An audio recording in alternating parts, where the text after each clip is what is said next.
আপু তুমি কান্না উঠতো যে 6 বছর আগের এক রাতে ছোট্ট মেয়ের অবুঝ আকুতি আর একরামুল হকের কান্নার আওয়াজ স্তব্ধ করেছিল পুরো দেশকে। র্যাবের কথিত বন্দুকযুদ্ধের অন্তরালে রচিত হয়েছিল এক নির্মম মৃত্যুর মহড়া, যার সাক্ষী হয়ে আছে একটি কল রেকর্ড।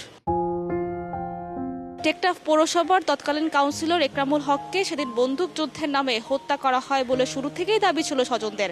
জুলাই আগস্টের গণ অভ্যুত্থানের পর অবশেষে ট্রাইব্যুনালে গড়ায় মামলাটি।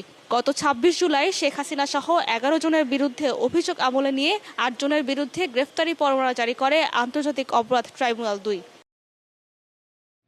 মঙ্গলবার এই হত্যা মামলায় ব্রিগেডিয়ার জেনারেল মিফতা উদ্দিন আহমেদ ও সাবেক এমপি বদিকে গ্রেফতার দেখিয়ে কারাগারে পাঠানোর নির্দেশ দেন বিশেষ আদালত। আর পলাতক সাবেক প্রধানমন্ত্রী শেখ হাসিনা সহ 7 জনকে আত্মসমর্পণের জন্য পত্রিকায় বিজ্ঞপ্তি প্রকাশের নির্দেশ দেওয়া হয়েছে। এই হত্যাকাণ্ডগুলোর পিছনে রাষ্ট্রের পৃষ্ঠপোষকতা ছিল, তৎকালীন সরকার প্রধানের ইচ্ছা অনিচ্ছা ছিল, এবং এমনকি যে তখনকার সরকার প্রধানের যদি নিজের দলেরও কোনো ব্যক্তি তার মতের বাইরে যেত, তাকেও কিন্তু একই প্যাটার্নে একই সিস্টেমে এনে তাকেও হয় গুম করা হতো, তুলে নিয়ে যেত, ফোর্স এনফোর্সমেন্ট ডিজেপিআর করতো, অথবা তাকে ক্রসফায়ারের নামে মেরে ফেলে দিত, এরকম হতো। এবং কাউন্সিলের একটা হত্যা মামলাটা কিন্তু এরকমই একটা ওয়াইড স্প্রেড এবং সিস্টেমেটিক অফেন্সের একটা পার্ট অফ অফেন্স।